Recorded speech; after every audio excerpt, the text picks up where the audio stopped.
Bismillahirrahmanirrahim. Alhamdulillahi rabbil alamin. Nahmaduhu wa nasta'inuhu wa nastaghfiruh. Wa na'udzu billahi min shururi anfusina wa sayyiati a'malina. Man yahdihillahu fala mudilla lahu wa man yudlil fala hadiya lahu. Wa ashhadu an la ilaha illallah wahdahu la sharika lahu.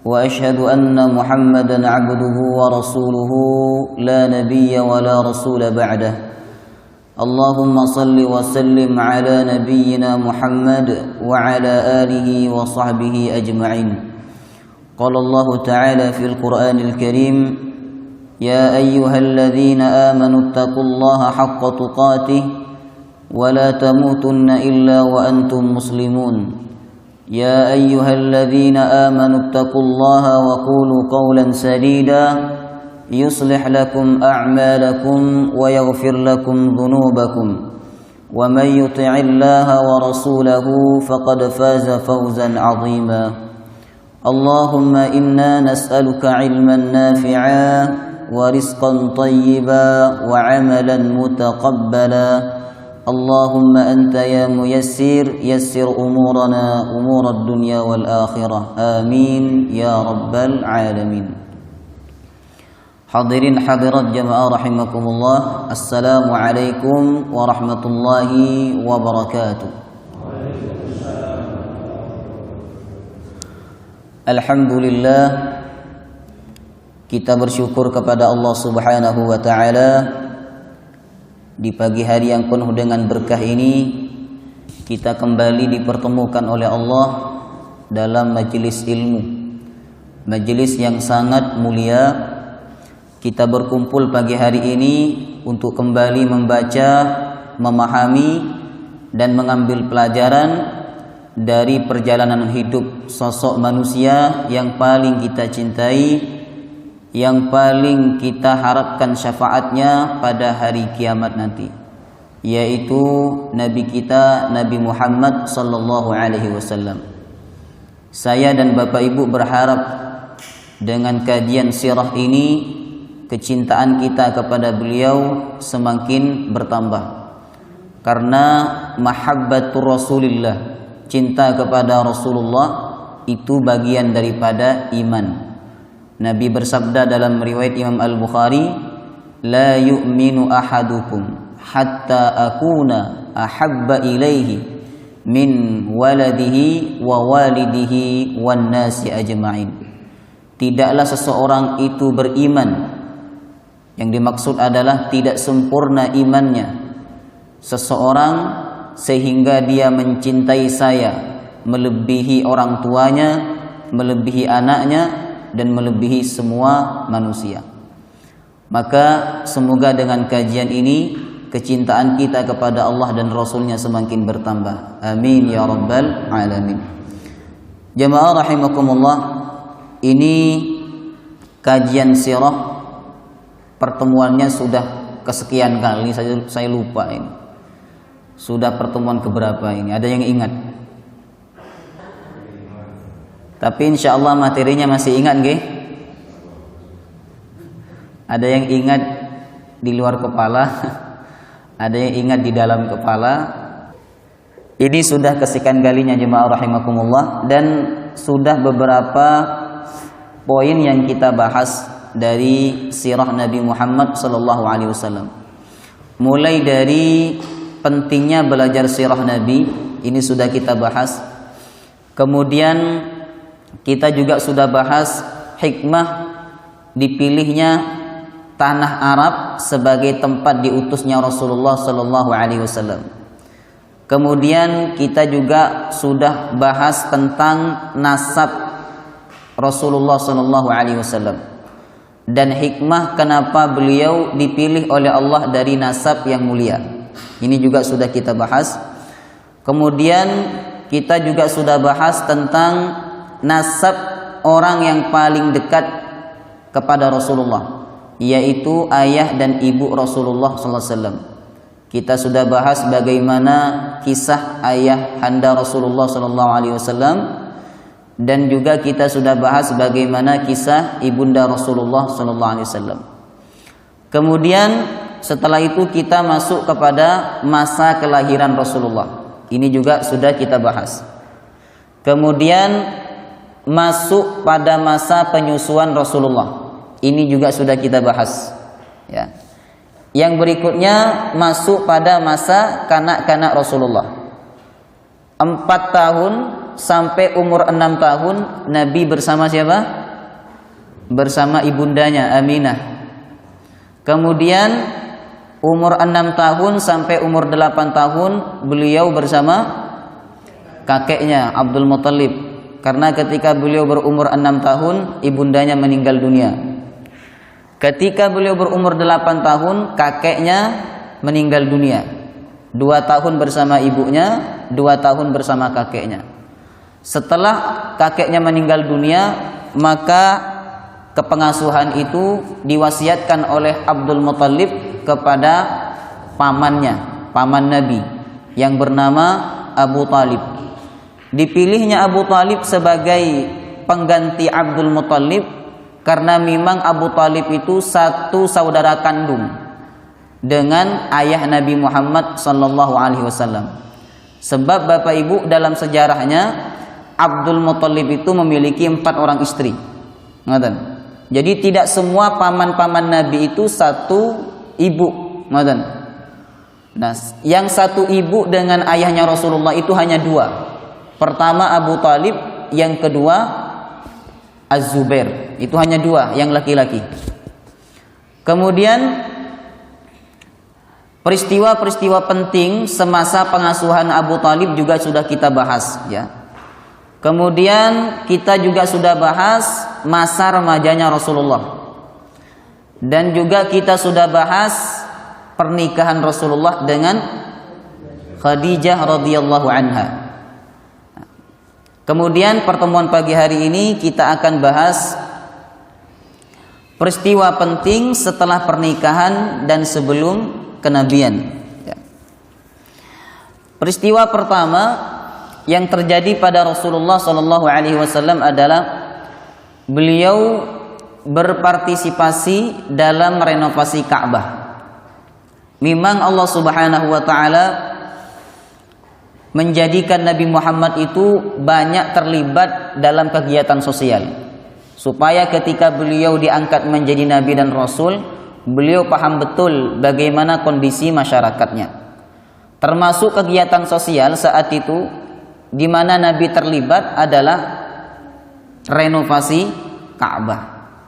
Inilah yang akan menjadi pembahasan kita pada kesempatan pagi hari ini.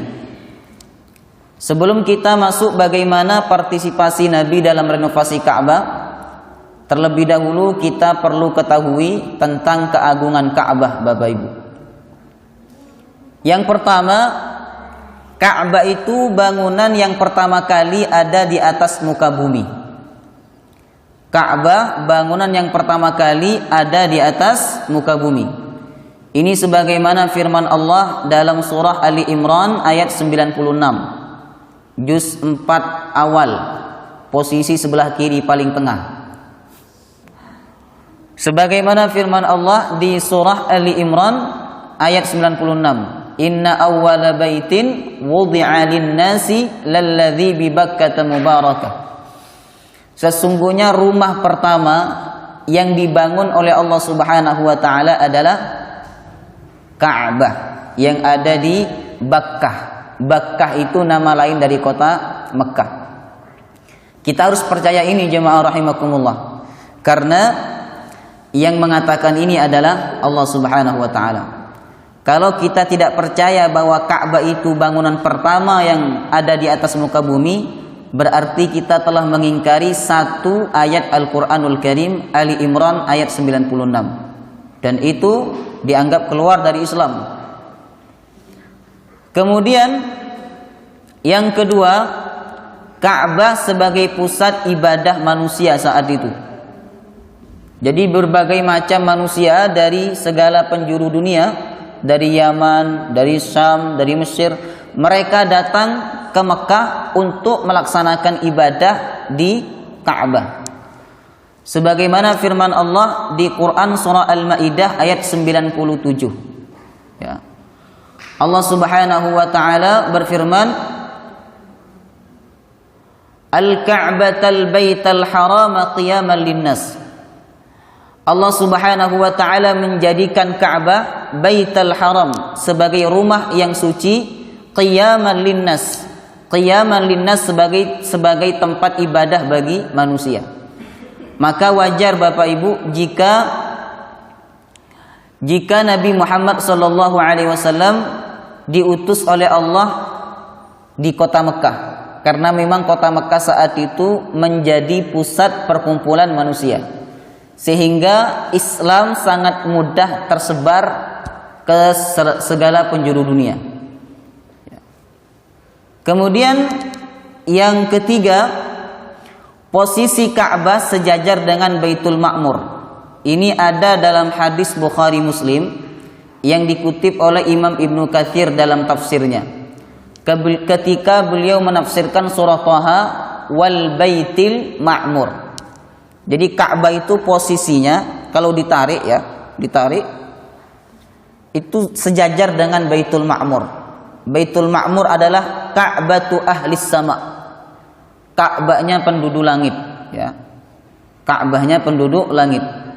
Dikatakan dalam hadis tersebut bahwa setiap hari Ka'bah itu ada 70.000 malaikat yang tawaf dan mereka tidak kembali lagi. Ngoten. Jadi setiap hari ada 70.000. Setiap hari ada 70.000 malaikat. Ya. Makanya saya pernah menyampaikan jumlah malaikat itu jauh lebih banyak dibandingkan manusia. Itu posisinya lurus dengan Ka'bah, jemaah rahimakumullah. Kalau Ka'bah tempat tawafnya penduduk dunia, sedangkan Baitul Ma'mur tempat tawafnya ahlus sama, penduduk langit. Kemudian hati manusia berta'alluq dengan Ka'bah. Berta'alluq itu memiliki hubungan yang kuat dengan Ka'bah. Sebagaimana surah Al-Hajj ayat 27. Wa'adzin fin nasi bil hajji ya'tuka rijalan wa 'ala kulli dhamir ya'tina min kulli fajjin 'amik. Ayat itu menggambarkan bahwa manusia memiliki ikatan yang sangat kuat dengan Ka'bah. Sehingga ada manusia yang rela menabung sekian tahun demi bisa ibadah di Ka'bah. Ngoten Bapak Ibu. Mereka rela belum punya rumah, mereka rela belum punya kendaraan, mereka nabung terlebih dahulu untuk berangkat ibadah haji. Kadang kita malu kepada mereka. Kita bisa beli mobil, kita bisa renovasi rumah mewah, tapi untuk daftar haji kita takut mengeluarkan uang kita. Itulah bagaimana Allah menyebutkan dalam Quran surah Al-Hajj ayat 27 bahwa manusia itu memiliki ta'alluq yang begitu kuat dengan Ka'bah. Itu 4 kemuliaan Ka'bah yang saya dapatkan dalam hadis dan di dalam Al-Qur'anul Karim. Kemudian Ka'bah masa Nabi Ibrahim. Ketika disebut tentang kisah Ka'bah, pasti yang disebut dalam kitab-kitab sejarah itu pertama adalah Nabi Ibrahim alaihissalam. Karena bagaimanapun Nabi Ibrahim memiliki peran yang sangat penting dalam pembangunan dan di dalam penjagaan Ka'bah. Pada zaman Nabi Ibrahim, Ka'bah masih berupa pondasi, ya, masih pondasi Bapak Ibu. Kemudian Allah perintahkan Nabi Ibrahim untuk meninggikan Ka'bah bersama putranya siapa? Nabi Ismail alaihissalam. Sebagaimana firman Allah, wa idh yarfa'u Ibrahimul qawa'ida minal baiti wa Ismail Rabbana taqabbal minna innaka antas sami'ul alim. Ketika Nabi Ibrahim dan Nabi Ismail meninggikan al-qawa'id. Al-qawa'id artinya pondasi. Jadi pondasinya sudah ada, cuman ditinggikan oleh Nabi Ibrahim.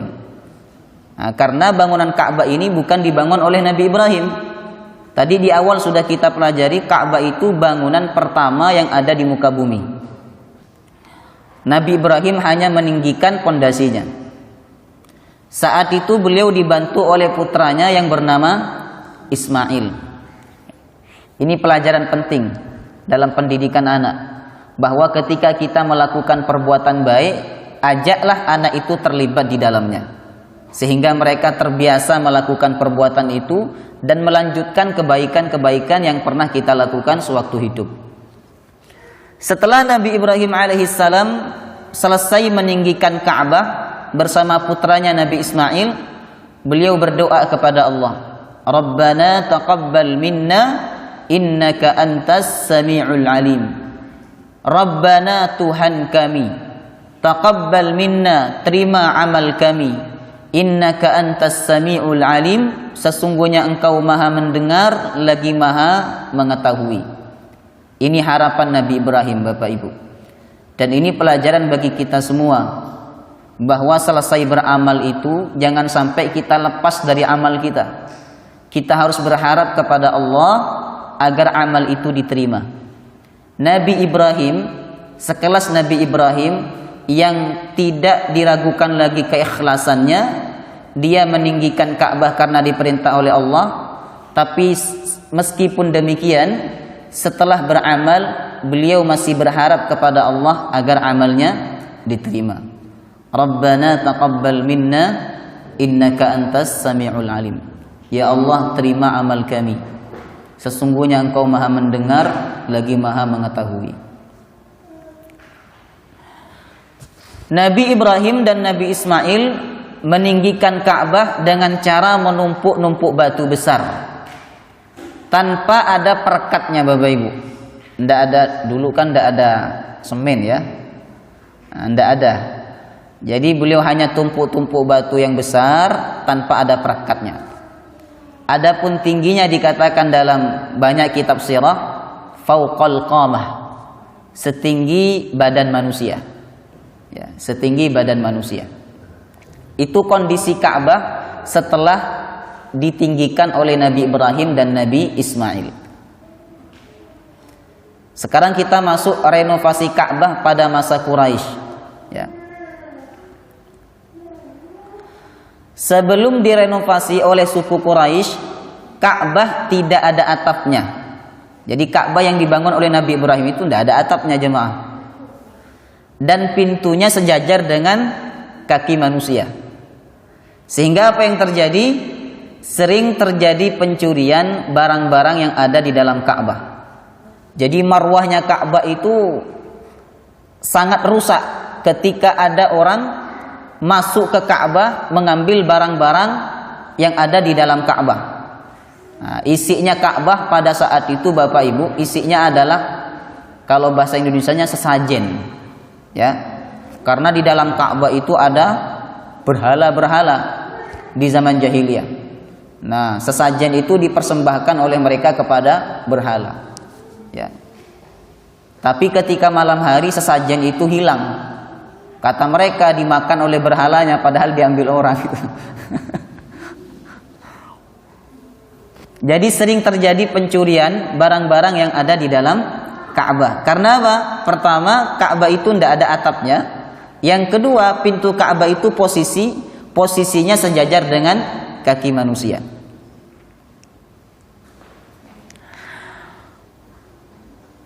Kemudian suku Quraisy bersepakat melakukan renovasi, ya, karena sering terjadi kehilangan di Ka'bah.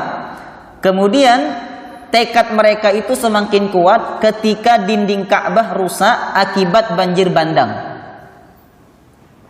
Nah, karena posisi Ka'bah itu ada di bagian paling bawah, Bapak Ibu. Begini ya, Mekah itu posisinya begini. Nah, Ka'bah itu di tengah. Sehingga kalau ada hujan deras, air-air di gunung itu akan turun. Dan pertama yang banjir adalah Ka'bah. Nah, saat itu terjadi banjir bandang sehingga dinding-dinding Ka'bah retak. Lalu mereka semakin kuat tekadnya untuk merenovasi Ka'bah. Saat itu mereka meminta bantuan kepada seorang arsitek yang berkebangsaan Romawi, namanya adalah Bakum. Namanya siapa? Bakum. Ini nama Romawi ya. Dan beliau seorang yang beragama Nasrani. Wallahu taala alam, ketika Nabi diutus menjadi rasul, dia apakah masih hidup ataukah sudah tidak ada. Jadi arsiteknya Ka'bah itu seorang yang beragama Nasrani dari Romawi.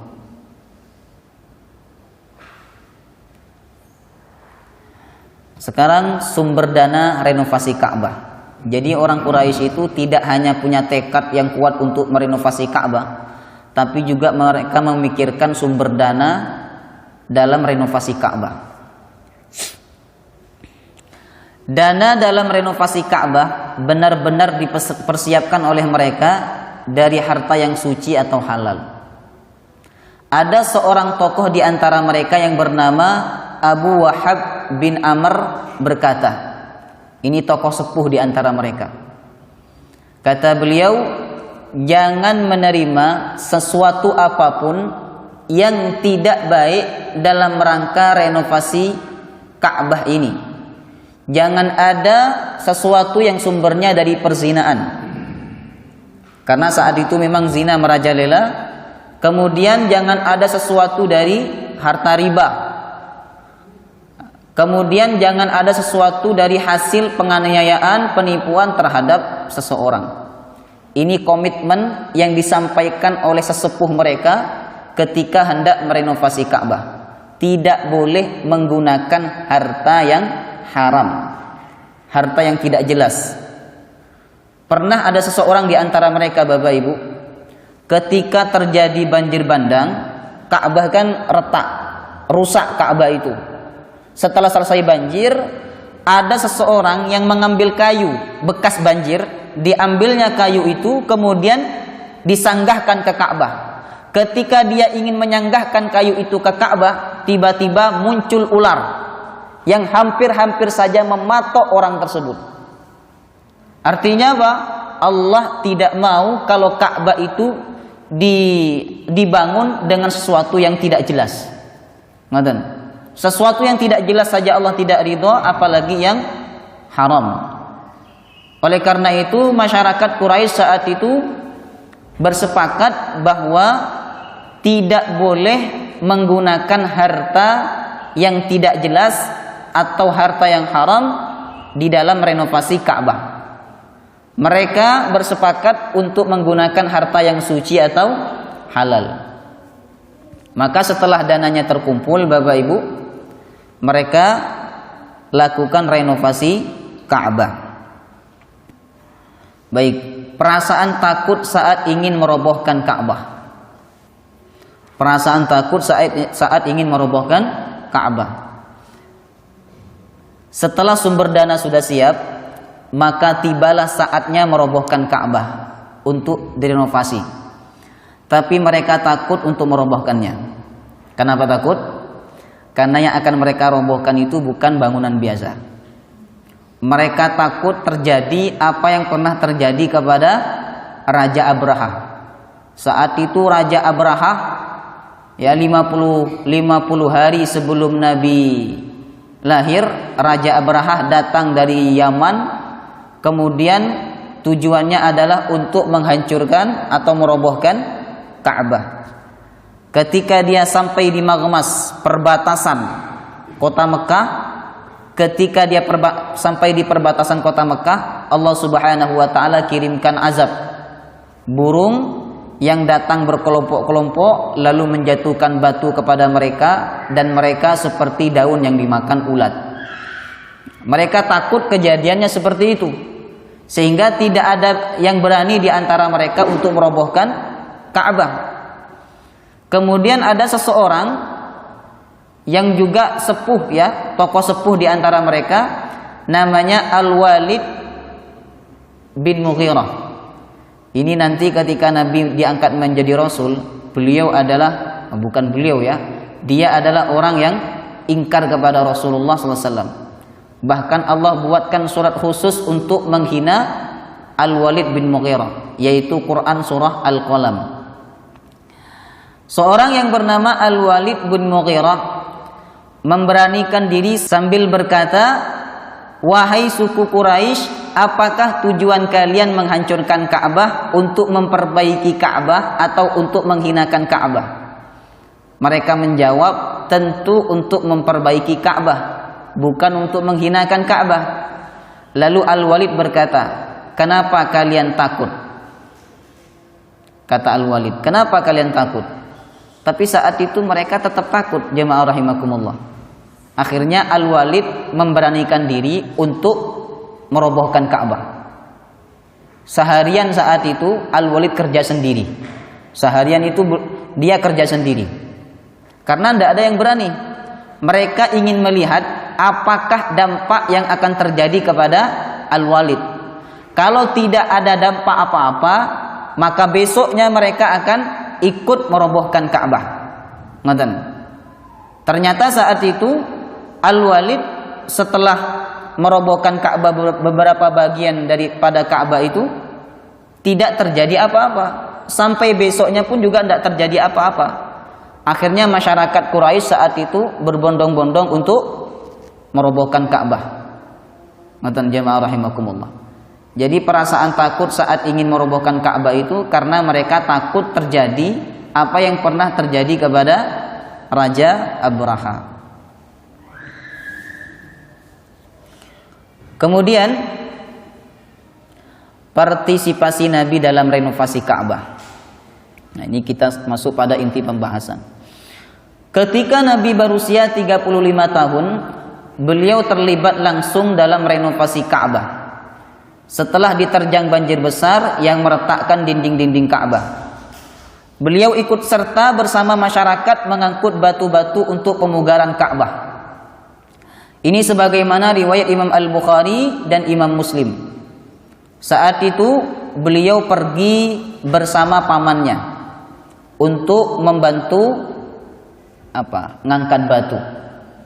Nah, dikatakan dalam hadis ini, ketika Nabi mengangkat batu, pamannya berkata, yang bernama Al-Abbas, berkata kepada Nabi, wahai Muhammad, letakkan kainmu di lehermu supaya melindunginya dari batu yang kau pikul, ya, supaya batu itu tidak melukai badan Nabi. Maka saat itu orang-orang Arab yang merenovasi Ka'bah, Bapak Ibu, mereka jingjing ya? Nah, sarungnya ini ditarik ke atas, lalu dikalungkan begini. Apa namanya? Ya itu. Ditarik sehingga pahanya saat itu kelihatan. Jadi pakai baju tapi sampai paha, ya. Nah, di bawahnya ditutup dengan sarung. Nah, sarungnya diambil kemudian dikalungkan, bukan dikalungkan ya, diselempangkan begini. Nah, supaya ketika ngangkat batu itu tidak melukai bahunya. Itu yang dilakukan oleh orang-orang Arab saat merenovasi Ka'bah. Melihat Nabi Shallallahu Alaihi Wasallam tidak membuka sarungnya, maka Al-Abbas berkata kepada Nabi, wahai Muhammad, letakkan kainmu di lehermu supaya melindunginya dari batu yang kau pikul. Nah, Nabi sebagai orang yang istilahnya masih muda ya, saat itu berumur 35 tahun, maka beliau mengikuti saran daripada yang sepuh. Nabi melakukan hal tersebut, tetapi beliau terjatuh dan kedua matanya mengarah ke langit. Sesaat kemudian beliau berkata, izari, izari, sarungku, sarungku. Jadi ketika mau buka sarung itu, langsung Allah buat Rasulullah itu pingsan. Kemudian beliau berkata, setelah siuman ya, beliau berkata, izari, izari, sarungku, sarungku. Lalu beliau menutup auratnya dengan sarung tersebut. Sejak itulah Nabi Shallallahu Alaihi Wasallam tidak lagi pernah membuka auratnya. Itu hadis atau dalil tentang partisipasi Nabi dalam renovasi Ka'bah. Baik, kita lanjutkan jemaah. Dana renovasi Ka'bahnya kurang ini. Ceritanya dana renovasi Ka'bah itu kurang. Karena apa? Yang dikumpulkan oleh mereka itu hanya harta yang benar-benar halal.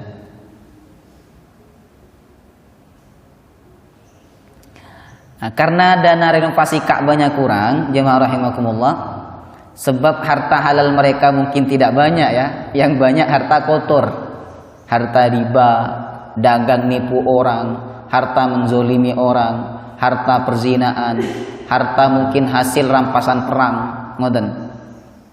Saat itu mereka kekurangan dana.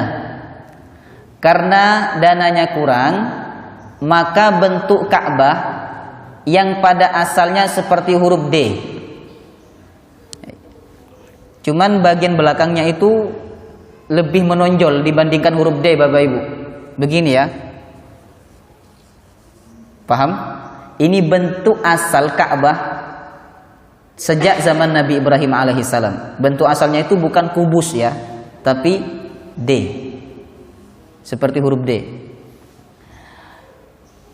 Karena dananya tidak cukup, sebab mereka hanya mendonasikan harta yang benar-benar jelas halalnya, maka mereka membentuk Ka'bah menjadi kotak kubus. Saya cari gambarnya yang bentuk Ka'bah asal di internet itu tidak ada. Saya cari, saya googling, tidak ada. Pakai bahasa Arab pun juga tidak ada. Ya, karena mungkin saat itu tidak ada orang yang buat replikanya. Ya. Nah, begini jemaah, ini bentuk asli Ka'bah itu seperti ini. Nah, di sini ada penutup di sini, begini, ya, seperti huruf D, cuman agak mencolok dia, agak menonjol. Ya. Karena dana tidak cukup, ya, maka orang Quraisy saat itu membentuk Ka'bah menjadi kotak kubus. Nah, begini, nah, seperti ini, Bapak Ibu. Nah, bagian ini tidak kena bangunan yang ini. Nah, begini dia.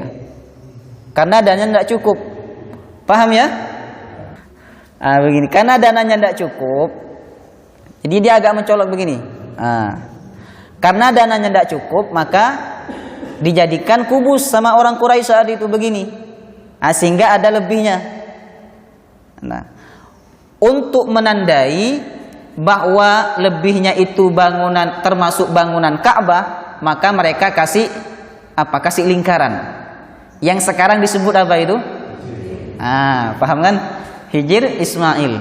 Jadi Hijr Ismail itu, Bapak Ibu, termasuk bagian daripada Ka'bah. Artinya apa? Kalau panjenengan sholat di Hijr Ismail itu sama saja sholat di dalam Ka'bah. Nah, kalau sholat di Hijr Ismail sama saja dengan sholat di dalam Ka'bah.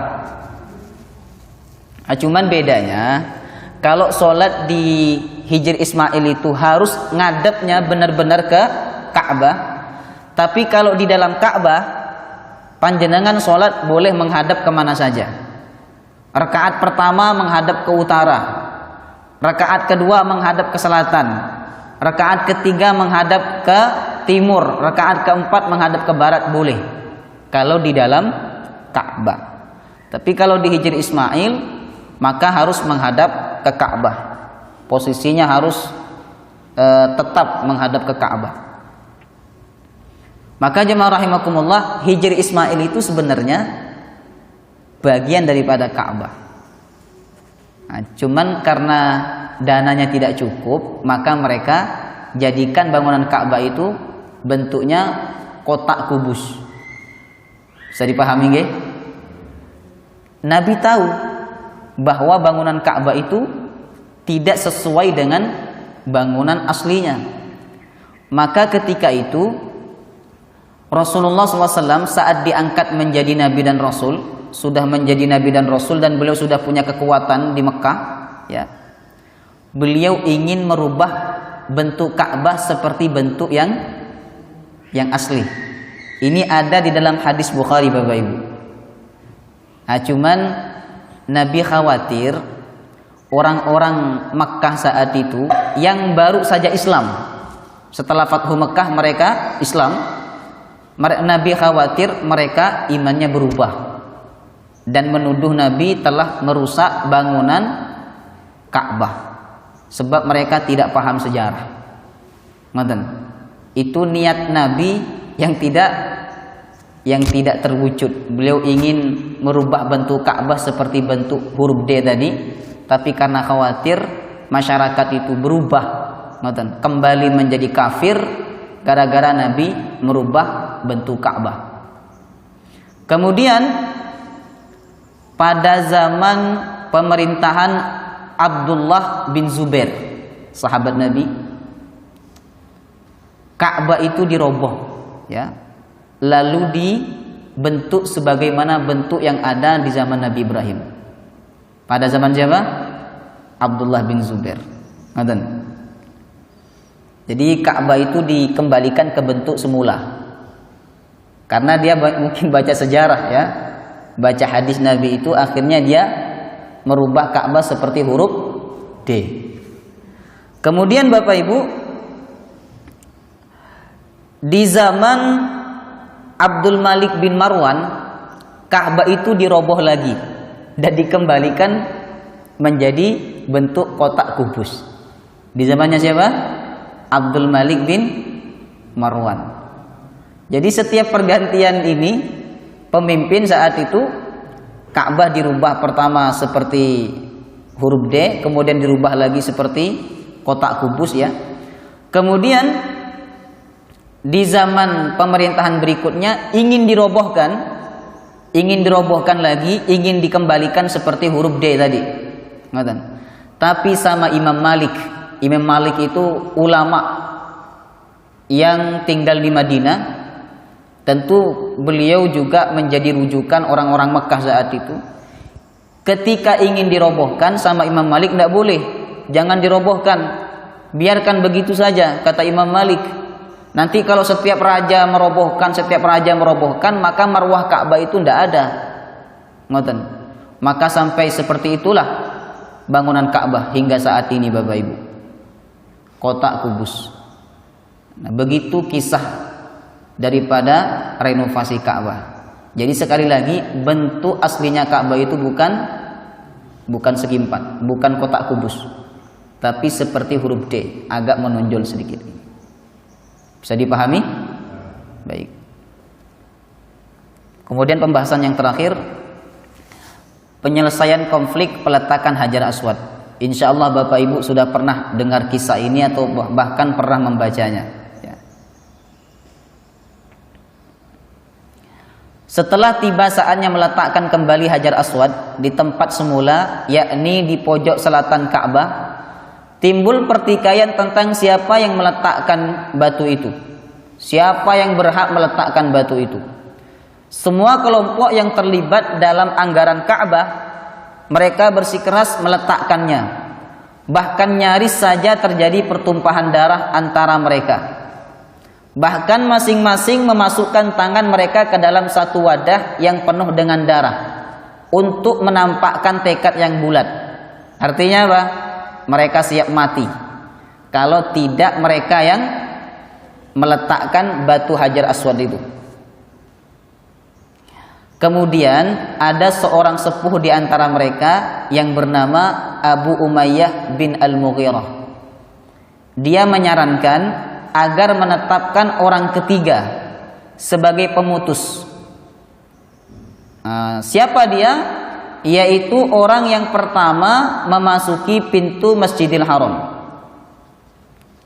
Mereka menerima saran tersebut. Ringkas ceritanya Bapak Ibu, ternyata yang muncul pertama kali di pintu masjid itu sesaat sesudah saran ini disepakati adalah Nabi Muhammad SAW. Semua menyambut baik karena selama itu mereka telah mengenal Nabi dengan Al-Amin. Langkah yang beliau ambil apa? Kata beliau, halumma thauban, datangkan pakaian, datangkan kain. Maka mereka memberikan kain kepada Rasulullah, lalu kain itu dihampar oleh Nabi. Setelah itu Nabi mengangkat batu itu lalu ditaruh di atas kain. Kemudian masing-masing suku dipanggil oleh Rasulullah untuk memegang bagian daripada pojok kain. Ya. Lalu mereka sama-sama mengangkat kain itu. Setelah itu ketika sampai ke Ka'bah, Nabi mengangkat batu lalu Nabi meletakkan. Melihat bagaimana cara Rasulullah mempersatukan mereka ini, akhirnya semua puas dan persengketaan bahkan pertumpahan darah berhasil digagalkan. Masya Allah. Di antara mereka ada yang berkomentar, alangkah mengherankan dan menakjubkan orang-orang tua yang menetapkan seorang pemuda itu untuk menjadi pemutus sengketa. Demi Tuhan, kata mereka, dia pasti mengungguli mereka dan pasti dia akan berperan besar sesudah ini. Ini testimoni mereka ketika melihat bagaimana kebijaksanaan Rasulullah Sallallahu Alaihi Wasallam dalam menggagalkan konflik di antara mereka. Sebelum kita tutup, kita akan ambil ibrah dalam renovasi Ka'bah. Yang pertama adalah infak dengan harta yang halal akan diterima oleh Allah. Dikatakan dalam hadis, innallaha thayyib la yaqbalu illa thayyiban. Sesungguhnya Allah itu baik dan Allah tidak akan menerima kecuali dari yang baik-baik. Artinya apa, Bapak Ibu? Kalau kita berinfak dengan harta yang haram, harta hasil korupsi, harta riba, harta hasil nipu dan lain sebagainya, maka infak kita itu la yuqbal, tidak akan diterima oleh Allah Subhanahu wa taala.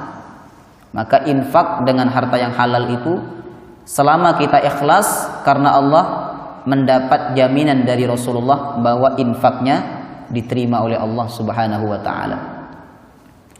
Sebagaimana ini yang dilakukan oleh orang-orang Quraisy saat itu. Mereka tidak mau mendonasikan harta yang tidak jelas, harta yang kotor untuk pembangunan Ka'bah. Karena mereka paham kalau harta yang kotor itu mesti tidak akan diterima oleh Allah Subhanahu wa taala. Sama dengan orang yang berangkat umroh tapi pakai dana korupsi. Umroh dia tidak diterima umrohnya oleh Allah Subhanahu wa taala karena sumber dananya tidak baik. Kemudian jangan kotori rumah Allah dengan harta yang batil. Ingat ini Bapak Ibu. Jangan kotori rumah Allah dengan harta yang batil. Kalau panjenengan sebagai ketua pembangunan masjid, ya, terima harta dari orang secukupnya saja. Maksudnya begini, kalau harta yang halal cukupnya cuma segitu ya sudah bangun. Jangan sampai karena ingin masjidnya megah, masjidnya indah, akhirnya dana-dana dari bank, dari yang lain sebagainya yang tidak jelas itu panjenengan terima kemudian untuk pembangunan masjid. Ini tentu sangat tidak baik untuk masjid. Itu mengotori rumah Allah Subhanahu wa taala. Maka jangan kotori rumah Allah dengan harta yang batil. Kemudian membangun rumah Allah perbuatan yang dicintai Allah. Membangun rumah Allah perbuatan yang dicintai Allah. Sampai dikatakan dalam hadis, siapa yang bangun rumah Allah, yakni masjid, walaupun hanya satu batu, dia nyumbang satu sak semen, dia nyumbang satu batako kepada masjid itu, maka Allah akan bangunkan rumah di surga. Kemudian yang keempat, seorang pendakwah hendaklah bergaul dengan masyarakat dan mengerti akan pentingnya hidup di tengah-tengah masyarakat, walaupun mereka menentang misi pendakwah tersebut. Jadi penting seorang pendakwah itu tahu budaya masyarakat tersebut. Kalau bisa masuk dalam budaya mereka, apa yang disenangi oleh mereka, masukin jemaah rahimakumullah. Karena apa? Dengan demikian dakwah akan mudah diterima. Ibarat panjenengan ngajar anak kecil, itu panjenengan harus masuk ke dalam dunia mereka dulu. Harus punya sikap sebagaimana sikapnya anak kecil. Makanya kita apresiasi kepada guru-guru TK itu, Masya Allah ya, dengan begitu hebatnya mereka berkarakter di hadapan anak kecil, sehingga materi yang mereka sampaikan itu masuk diterima oleh anak-anak. Kemudian yang kelima, penyebab paling utama dalam mempengaruhi orang lain adalah akhlak dan moral. Bagaimana orang Quraisy saat itu terkagum-kagum Sebab yang datang adalah al-amin, orang yang sangat terpercaya. Jadi orang itu kagum kepada kita Bapak Ibu bukan karena ilmunya, bukan karena jabatan, bukan karena harta, bukan, tapi karena akhlak.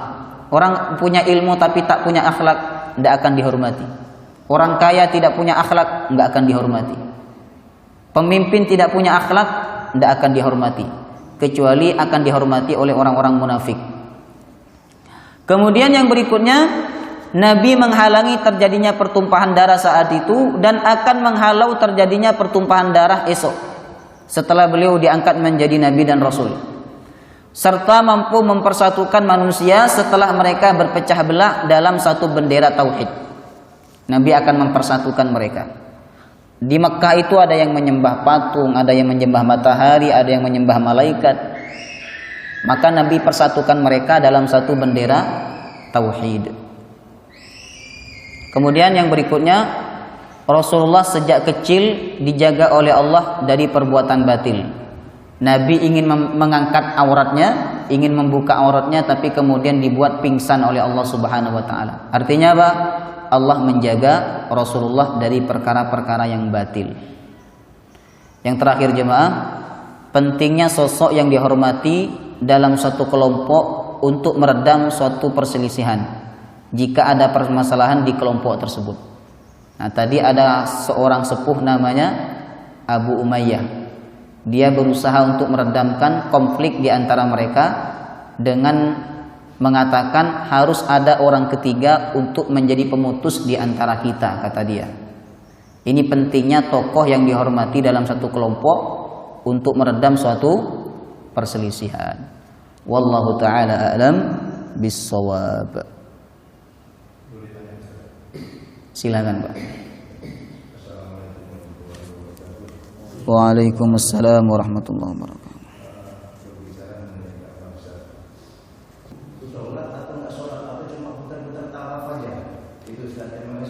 Baik.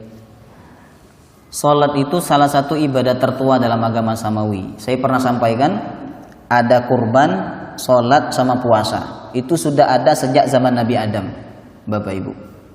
Artinya apa? Karena ini ibadah tertua, maka semua nabi itu punya syariat salat. Allah turunkan syariat salat. Walaupun cara salatnya mungkin berbeda dengan syariat kita. Ngoten. Nah, pertanyaan dari beliau, di manakah kiblat mereka saat itu? Kalau kita membaca keterangan-keterangan hadis dan ayat Quran, tidak ada satupun hadis atau ayat Quran yang menyebutkan bahwa kiblatnya Nabi terdahulu itu adalah Baitul Maqdis. Itu tidak ada. Tidak ada jemaah. Maka dari ini sebagian pendapat ulama mengatakan kiblatnya mereka itu adalah Ka'bah, bukan Baitul Maqdis. Lalu kenapa Nabi ketika datang ke kota Madinah, Nabi diperintahkan oleh Allah untuk menghadap ke Baitul Maqdis? Sebenarnya itu untuk menguji sahabat-sahabat Nabi yang sudah beriman kepada beliau, untuk menguji bagaimana iman mereka setelah nanti kiblat itu dipindah lagi ke Ka'bah. Jadi kiblat Nabi pertama adalah Ka'bah. Karena Nabi ketika di Mekah sholatnya menghadap mana? Ke Ka'bah. Tapi ketika beliau datang ke kota Madinah, Allah perintahkan Nabi untuk ngadap ke Baitul Maqdis. Tujuannya apa? Tujuannya untuk menguji para sahabat yang sudah beriman saat itu, apakah iman mereka masih kuat apabila nantinya apabila nantinya kiblat itu dirubah oleh Allah dan dikembalikan ke Ka'bah. Jadi sekali lagi, kiblat umat-umat terdahulu dan Nabi kita Muhammad SAW adalah Ka'bah. Wallahu ta'ala alam bis-shawab. Subhanakallahumma wa bihamdika asyhadu an la ilaha illa anta astaghfiruka wa atubu ilaik. Wassalamu alaikum warahmatullahi wabarakatuh.